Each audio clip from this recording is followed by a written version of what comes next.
Hayatta çagaya. İyi, her şey yolunda. What is the Turkish version of that?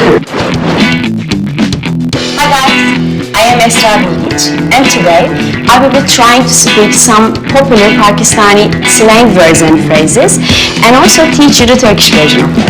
My first slang word is genuine baht.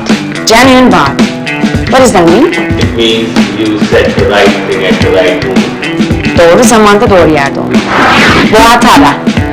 Boğatala is muazzam, harika, muhteşem. The next one is kıyasinay. Kıyasinay. Kıyasine. Ne haber dostum? Nasıl gidiyor? In Turkish. Sinanay. Sinone. Sin on he. It can be iyi gidiyor. İyi. Her şey yolunda. Jobatay. Jobate. Aynen öyle. Jobate. Jobate.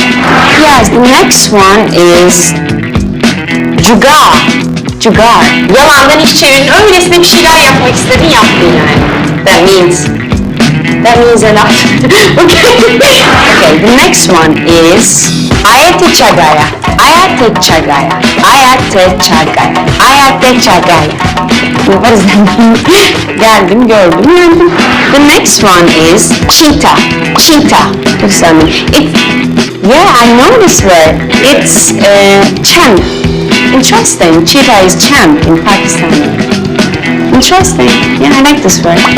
It's my number one word. Cheetah. I want to say this word. Dünyayı anlat. Pakistan version of it. Dünya kabatato.